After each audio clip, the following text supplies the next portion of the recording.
Hello, welcome to Something with Gina. And Diana. Hello, friend. How are you this week? I'm great. I'm great. Hello, welcome everyone. Diana and I decided, normally I surprise her with the topic, but she's got a lot of experience on this topic and just recently came back from Mexico. And I just thought, is it dangerous to travel to Mexico? Are people afraid? I know that we get warnings and you hear about all the danger and the drug cartels and all this kind of stuff. I always hate to make a decision based on fear. So I think knowledge is power. Mhm. Diana really wants to empower people today. I'll certainly let her speak on that to you with her knowledge and her experience. And if you've never been, or you haven't been in a while, or you have only been to a certain area and you're curious about other areas, Diana's a very well-traveled person. I don't think I'm overselling her knowledge here, but we'll see. She doesn't know, she'll tell you. She's totally honest. So thank you, Diana, for letting us pick at your brain today on your Yeah. travels. So my first question was, is it safe for Americans to travel to Mexico? And the short answer is yes. Americans can travel to Mexico safely, but if you think about it, it depends heavily on what area you go to. Where do you travel? So it's not really a simple yes or no. The U.S. government currently, I think this changes at times, overall safety from the U.S. government is it rates Mexico at a level 2, which is exercise increased caution. And that could be because of the turmoil in our country, with immigration. And it could be because there was a drug cartel situation. I don't know if you remember that recently. There was like a shootout in a tourist area and all the tourists were having to hide. And Yeah, it was actually in the resort. that's crazy. So they increased the level based on that. But I want to be realistic and positive today. So at the same time, so there are 4 levels of danger. So it's Mexico is currently at number 2. Number 1 is no problem. Level 3 is reconsider this trip. And number 4 is stay your booty home, go somewhere else. Go to Disneyland. So we're at a 2 currently, and you can always check that before you book your travel and see what's going on. And number 2 means there are real risks such as crime, kidnapping, and violence, but travel is still common and not discouraged nationwide. So let's think about if we were lived in Mexico, we're born in Mexico, and we heard what's going on in the United States, in Chicago, in New York, Detroit. Mhm. Wouldn't you think, ooh, that's kind of scary in that Hey, country? I'm just gonna stay in Mexico. That's right. I'm gonna drink my margarita, lay on the beach, and be peaceful. So I think it's like, like they say, the devil you know is better than the devil you don't know. So it's like, the crime in your country and where to go and where not to go and what to watch out for, but it's the unknown Sure. And scariness. never been to an area at all, that makes it that much more stressful and heightened. But Right. once you go, you do learn I mean, people help you. That's the thing Oh, that's about good. going to Mexico is everybody is so nice and really respectful. That's awesome. All right. If this says Mexico is not one uniform risk level, it depends on the state, just like in the United States, state by state situation, city by city, even. Generally, according to the U.S. government, the safer tourist areas are the Yucatan. I don't know if you've ever been in that area. Cancun, Playa del Carmen, Cabo San Lucas, and Mexico City are your more resort areas. Have you been to any of those? Uh, all of them except for Mexico City. Okay. And did you find that you felt safe? Did you stay Yes. in the tourist area? Did you stay in the resort itself? No, I like to get out and explore. That's why I came, to travel and to see things and do things. So, no, I don't stay within the confines of the resort. However, if someone is fearful, I would still encourage you to go, and the resort will have lots of pools, hot tubs, lots of restaurants, things for you to do. So, even if you don't feel comfortable getting outside the resort, go, because I think that you maybe not for 7 days, but at least like 5 days to get away and rest. Okay. The areas you should avoid, and no offense to anyone who lives there, this is just what the U.S. government is saying, and I'll probably pronounce these wrong. Sinaloa, Guerrero, which is in Acapulco, Michoacan, and Tamaulipas. I so apologize. I'm actually taking Spanish and I can't say these. I think it's just because they're not as common. I haven't heard of them, but I will include a link with all this information. It's usually because of cartel drug activity in those places. So you might could wander in to the wrong region. Right. Just like you could wander into the mountains we live in and accidentally find a moonshine still, and you might be in trouble. Or a meth lab. Moonshine's legal now. I think. Right. There's a little meth cooking out in our woods out here. Those are not your typical vacation spots, those that I named. So if you end up in one of those, it's probably an accident. You got lost. There Yes. was a spike in violence in 2026 after cartel related events, especially in places like Jalisco, the Puerto Vallarta area. And like you said, that was also in Tulum. Is that what you said at the resort?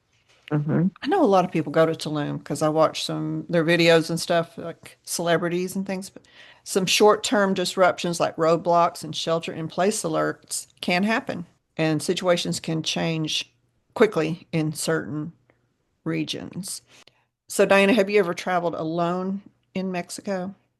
I have not, but I know a lot of females that actually have, and Hmm, they did just fine. They said they really stayed more, obviously closer to the resort just because of being alone. But I've never been, but others have.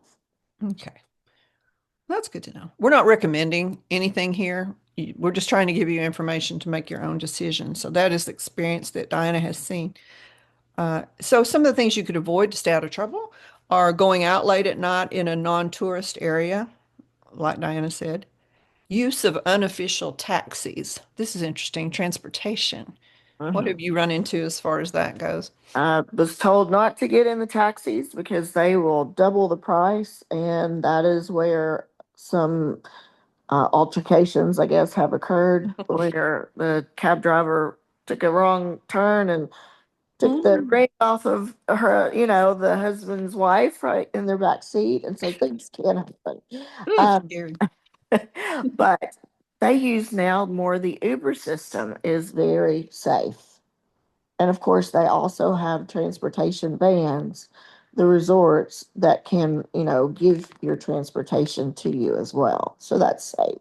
So in your many travels, have you rented a car or have you strictly relied on Ubers and taxis and like the concierge to get you a car when you go out? Right. No, I never rented a car. I think that's probably wise. Yeah, I don't want to go that far off the beaten path and make a wrong right turn. Exactly. Don't flash money or valuables. Right. Do you wear all your jewelry when you go out? No, I do not. I do not. I wear my costume, jewelry, and just my little rings on my finger. Dan knows I'm married. I know I'm married, so I'd rather just have those at home safe. Do you just generally use credit card rather than cash, carry cash on you, or do you tip though, right? You can. I would suggest getting a transition over to your pesos because it's easier a lot of times to pay for things with your pesos, but they do like cash as well. I mean, some of them prefer the cash. So rarely did we use the credit card. Interesting. Okay, so this says don't flash your money or your valuables. So I would say keep your wallet close to the vest and don't pull out a big wad of money to give a guy a $5 tip or whatever that Right. translates to. Exactly. And you wouldn't want to do that here either in the United States. Yeah, that's really not Yeah, like that. smart anywhere. Look at this wad of money I got. I did go on like a joyride in Las Vegas one time. I took a taxi from a hotel to the conference place where I was working. Two days, the same. I mean, it cost around the same amount, and he took me on the same route. The third time I got a different driver, and we went out on the interstate and went riding. It was like 30 minutes and charged me. And what could I do? You're kind of stuck. You are absolutely. Yeah. Here's what Dan does when he gets into the cab or taxi or whatever it is. He'll say, "How much is it to take us to so and so?" Smart. They go ahead and give you the quote so they can't do what he just did to you. Oh, wow. Now, did you guys kind of just learn the conversion between, when they'd say how many pesos it was or whatever, or do you have like a little Uh, calculator thing that Yeah, tells you? there's a calculation that does it. Dan usually does all that. I'm not even gonna say because I just don't know, but Yeah. there is a calculator that you can Google it and do it on your phone, Okay. or you can even just say translate $100 into 100 pesos Hmm. or into pesos. Did you kind of start to figure out what it was, kind of like Mhm. what that's basically this kind of calculating in your brain after enough Yeah, experience? right. Yes. I'm just going to be rudimentary here, like nobody's ever done this. So when you leave, do you go to the airport and get your money converted, and then when you come back, convert it back to American dollars, or Usually we don't do a whole lot at one time into pesos. That way, they don't always like to give you they give you what's back in pesos. So it's not really good to have a lot of pesos, and obviously you can't use them here. Mhm. So just keep a little bit. I don't know what your spending limit is, but I would just keep maybe $100 in pesos. And then once you get finished with that, then you can replace that. And what do you do? Can you replace it at the resort where you're staying, or They do that. They do it at the airport. okay, It's pretty common. okay. And can you actually use U.S. dollars at some places? Oh yeah, Okay, but they prefer it because the dollar is worth more than a peso. okay, gotcha. And I think this goes without saying, don't get involved in drugs or risky situations. Don't try to A- buy your, wait till you come back to the Anyway, US to buy your drug. don't do that anywhere, people. We Uh, want to keep you listening. you hear about, yeah, really, we don't want to lose any listeners. We hear about people, and it happens a lot in Nashville, which is near us, where people get drunk, out of their minds drunk, because they're having fun. They get separated from their friends Oh and they yeah. get lost and they get mugged. If they see you, staggering around and you're young, that's not safe. That's not safe anywhere. So keep your wits about you. Get drunk in your room. That's my advice. Right. If you must get drunk in your room. So, how to stay safe? Stick to well-known tourist areas. Just like visiting a big US city, use Ubers like we talked about. If somebody pulls up and says, "Hey, I can beat that price," don't get in that car. Right.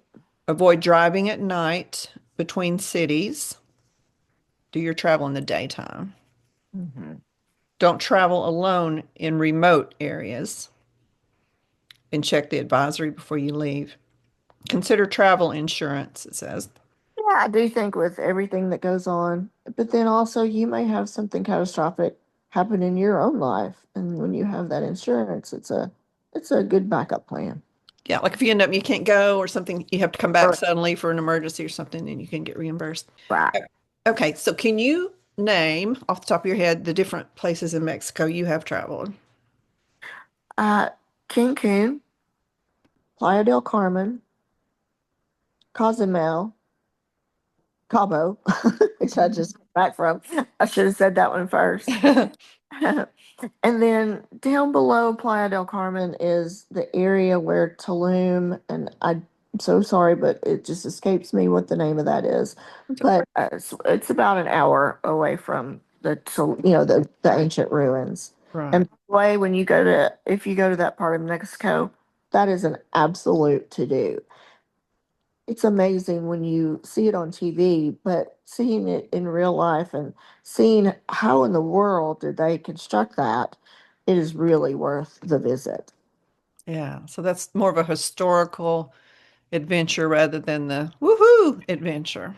Yeah, More spiritual, I would think, and more education. exactly.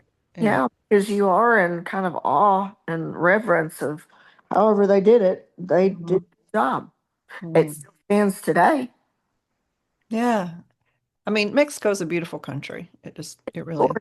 And Cabo is probably my favorite, I and was that's just where about to we ask you we've been that. there twice now and had the best experiences.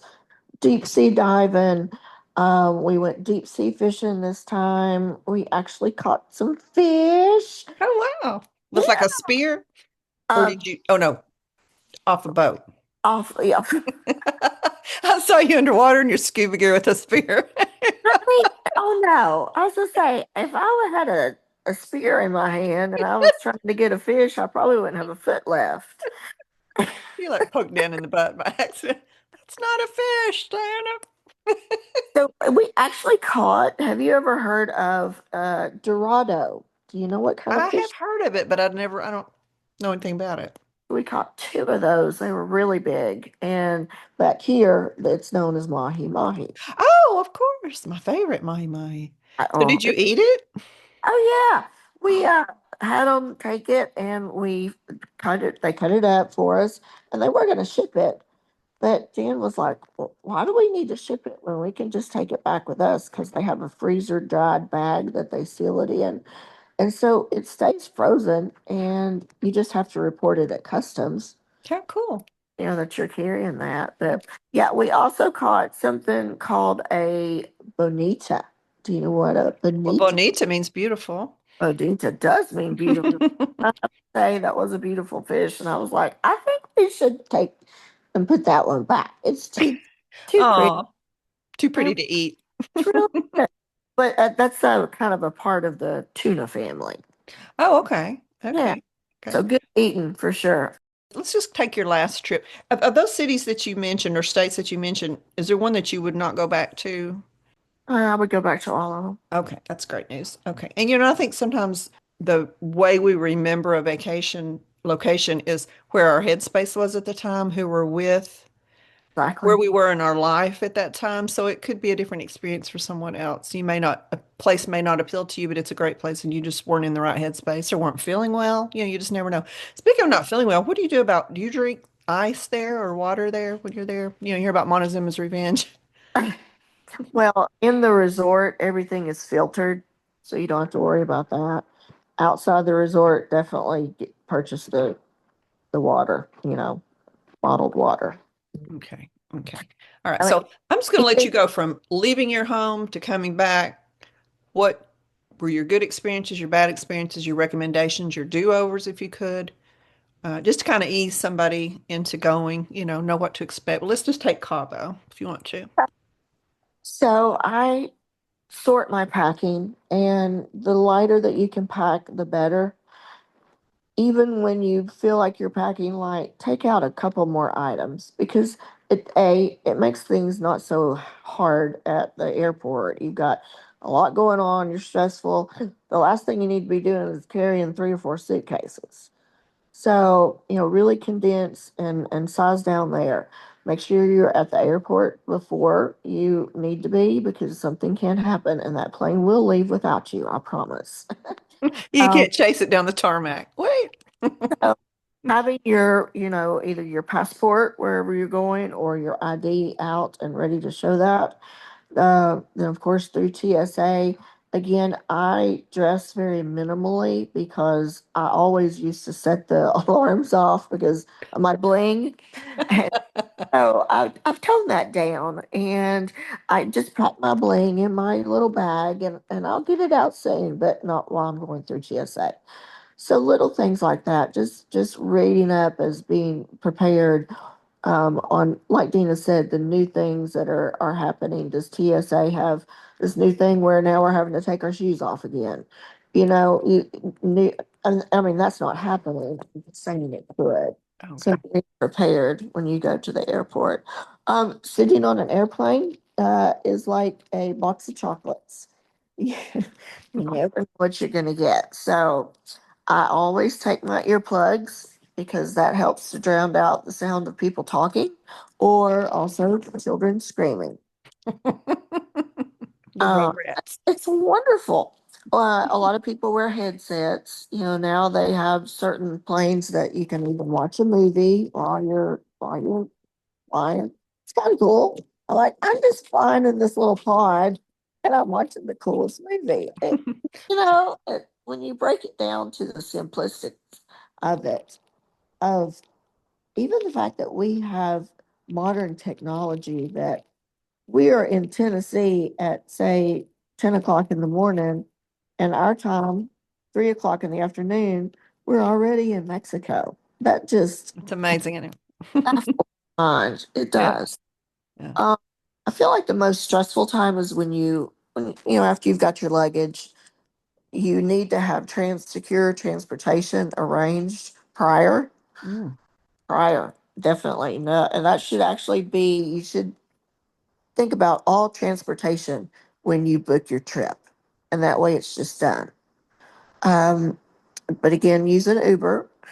Uh, let me interrupt you a second. When you yeah, plan your trip, I don't know if Dan does all of it or if you do, but you can just go online and choose the resort you want to go to, and it lets you know about transportation for when you get there. And it does. It gives you options. Of course, you okay, got to pay for that. So after you've made your reservation, then your options of do you want to rent a car? Do you need, would you prefer to go in the van or you can have your own personal Uber? So, okay. So you've had your flight, you've blocked out all the noise, and you land. And do you do strictly carry on, or do you check your luggage? both. Okay.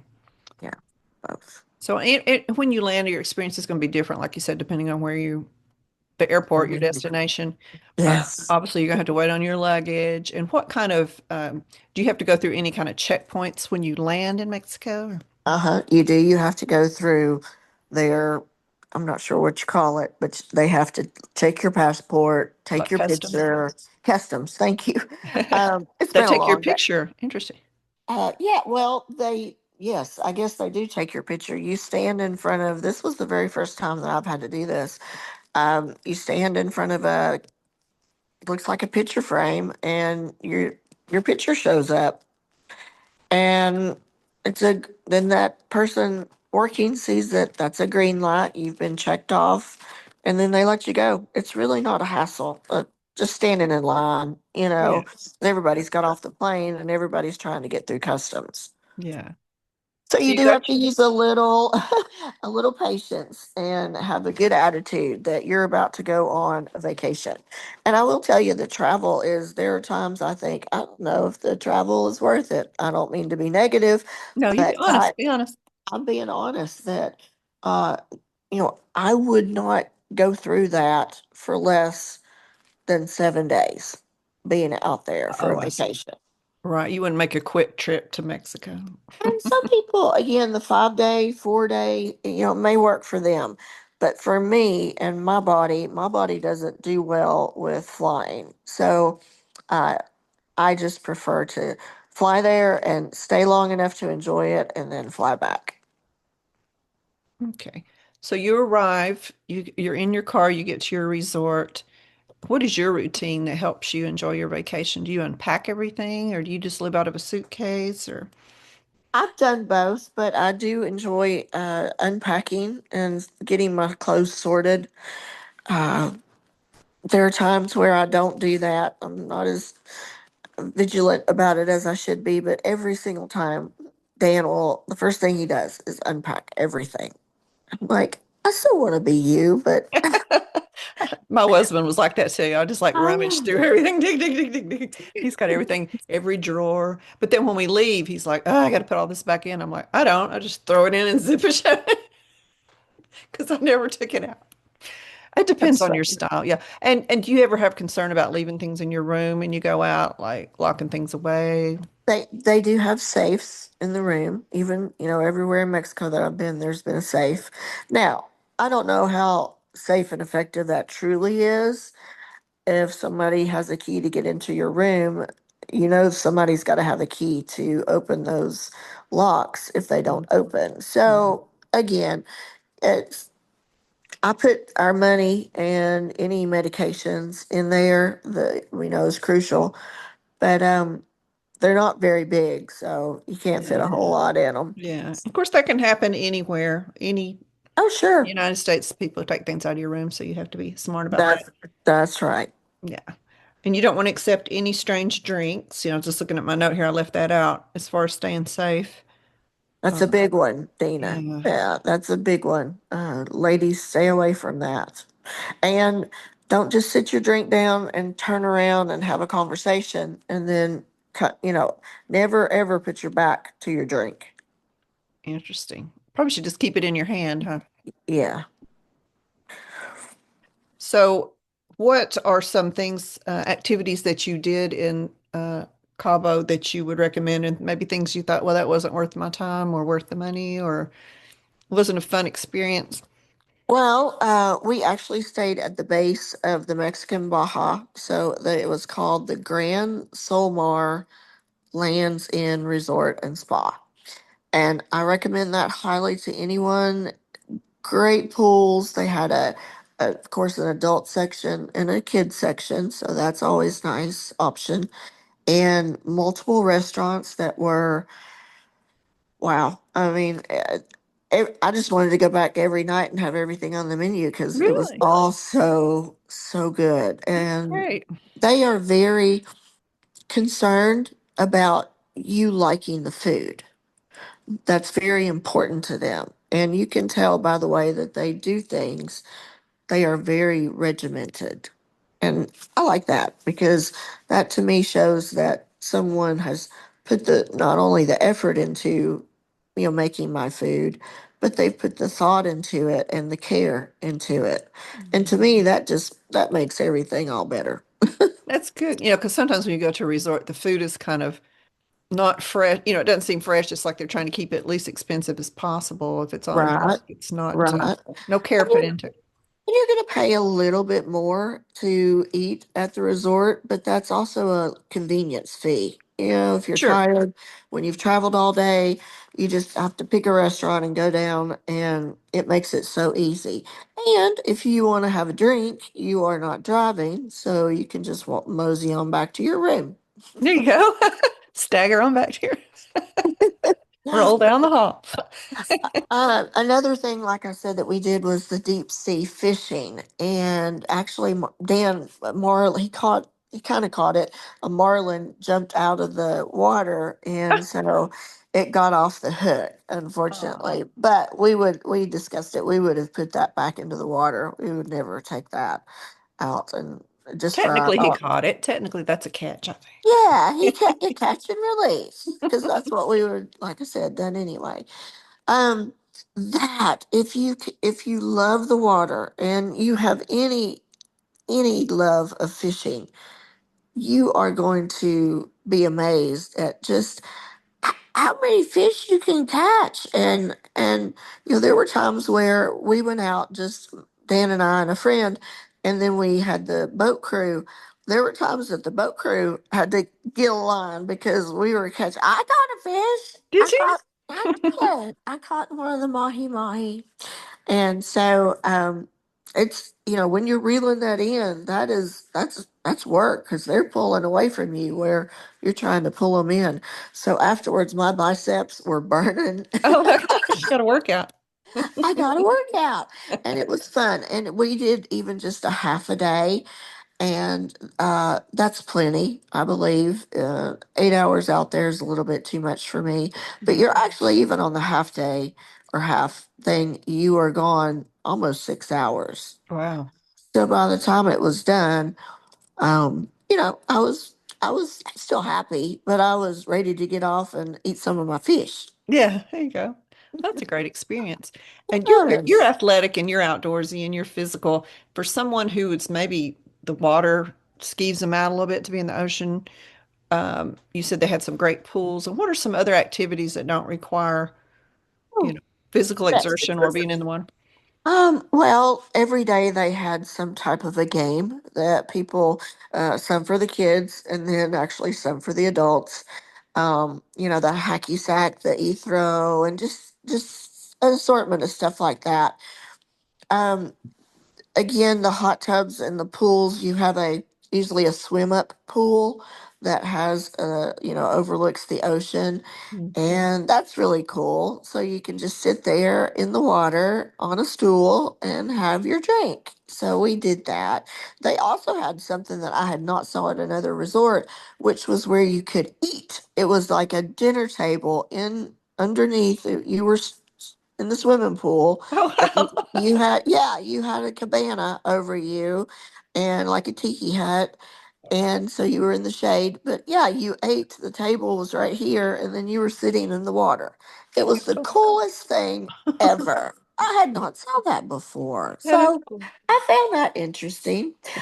Usually, as far as activities of working out, they would have yoga one day, Pilates one day. So they had a different variety and they had different times, of course, about 3 or 4 times a day. So that was nice. They also did other kinds of games like card games and, board games.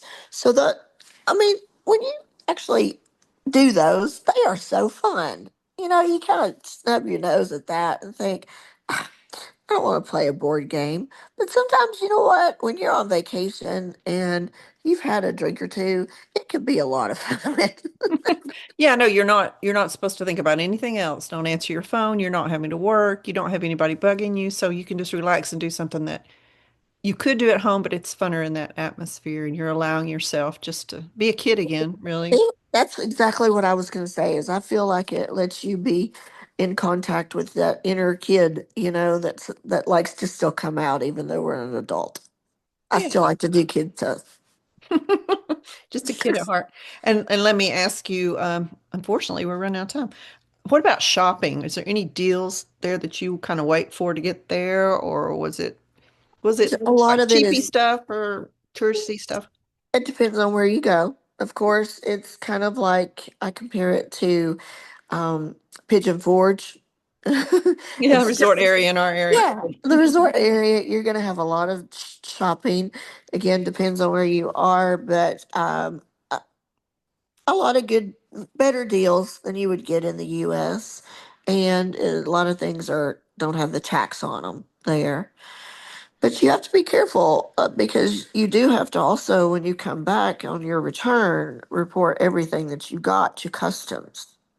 Oh yeah.